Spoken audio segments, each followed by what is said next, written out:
so that's not a big deal at all. What you want to do is just get these kind of finger tight. Now the trick to this is don't really tighten down on these 4 tubes a whole lot. Just leave them kind of, you know, they're not real tight, not real loose. Before you tighten down on these Allen screws, one of the key things to do here is actually pull the tube to the outside of the hole here and then tighten down on each one of those Allen screws. So I'm pulling it to the outside of the hole using that Allen key and tightening down on it. And I'll do the same thing with this one. I'm pushing that to the outside of the hole and tightening it down. Making sure they're all tight. And we're all set there. So the tubes on the plate here aren't really tight. They're just snug. You do want to tighten down the 4 Allen screws completely. And one of the key things that you can do there is you can actually pull that tube to the outside of the hole. It's going to look like a minimal difference, but in terms of feeding, it'll help you immensely. Now the last thing that we're going to do is we're going to attach the mainspring.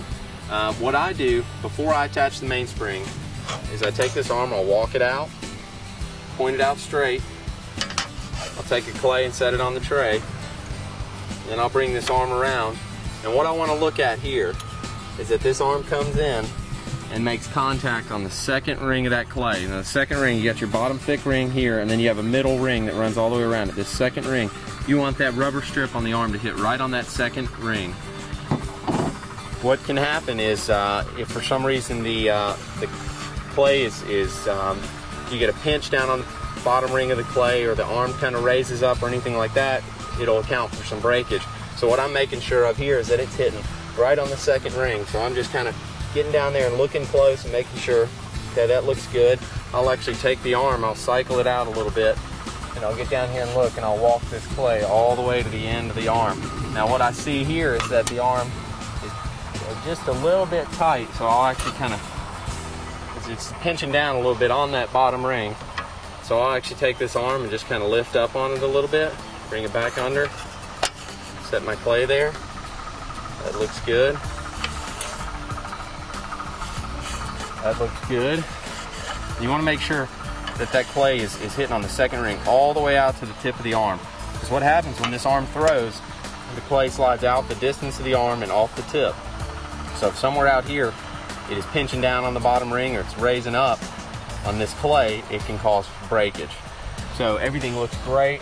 It's hitting right on that second ring, and then I'll just kind of slowly cycle it down, keep sliding it out all the way off the tray, and just make sure all the way off it's hitting on that second ring, and you should be all set. And then I'm going to attach the mainspring. And I'm attaching the mainspring right up front here. There's a little swivel, kind of a spring strap is what we call it. First thing that you want to check is just make sure that this spins freely, really easy. As you can see right here, there's nothing to it. Everything's turning really easy. Nothing's bound up, so that's all set. And what I'm going to do is I'm going to take the hook on this spring and hook it through the hole in that spring strap. And then I'm going to take this spade bolt. I'm going to hook the spade bolt through the hook on the spring. I'm actually going to kind of bend it around a little bit, and just mess with it until it comes right through the back of that hole. And then I'm going to take my nut and I'm going to tighten it down on there.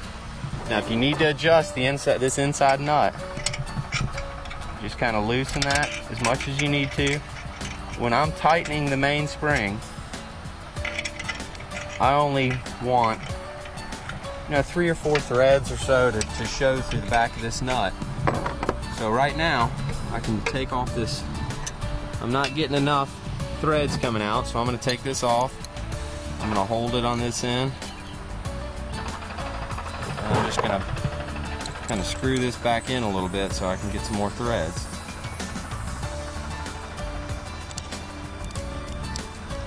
And once I get this inside lock nut adjusted, I'm going to attach it, hook it back through the mainspring there, feed it back through the hole, and you can see that that spade bolt sticks out. You can take your nut, screw it on there, and the easiest thing to use is this little wrench that's included with the unit, or if you have one that you'd like to use, that's fine as well. just going to tighten down. What I'm going to do here is I'm actually going to hold the mainspring on the inside so it doesn't twist or anything like that. So I'm going to hold that and tighten down on this end.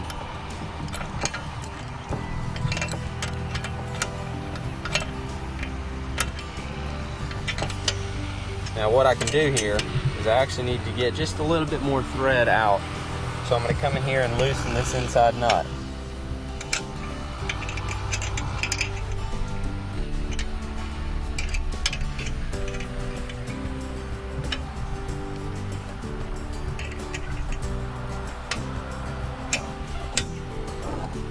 I got about 2 threads showing through the back of this. I could do just a little bit more. Usually I keep about 3 threads showing through the back of this nut. So I'm going to just loosen this just a little bit more. And 3 threads, 4 threads, or 2 threads, it's not really going to make a whole lot of distance. Tightening this all the way down is not going to give you a lot more distance. The main thing on distance is where the clay is positioned, things like that. It's not necessarily the spring tension or how much you tighten down this bolt. So just tighten it down 3 or 4 threads, put some clays in there and try that and see how that is. If you want to play with it and tighten it a little more, loosen it, you can do that. It is adjustable. Now we're all finished with our assembly. What we want to do now is obviously we're going to get the unit wherever you're going to shoot. You're going to set it down, connect it to the battery with your 2 cables here. Best thing to use is a 12-volt marine battery. It's going to hold a charge a little bit better than a standard 12-volt battery. That's what I use. You can shoot all day on it. It's easy recharge and it's long lasting. So that's ideally you want to use a marine battery with this.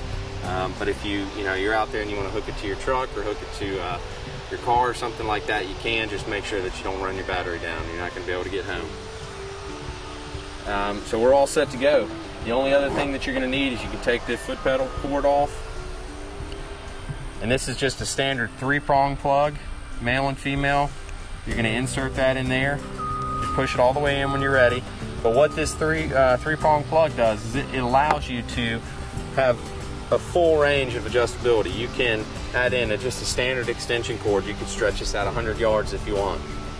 But instead of being limited to this 25-foot cord that comes with the trap, you can have 100 yards of cord if you'd like. So if I'm only going to use 25 yards of it, I'm just going to plug that in and I'm all set.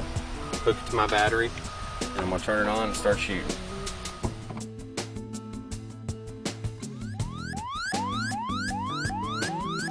The safety ring guard accessory gives you a visual of the inherent danger zone, but in no way protects you from harm. Extreme caution is always recommended when using this product.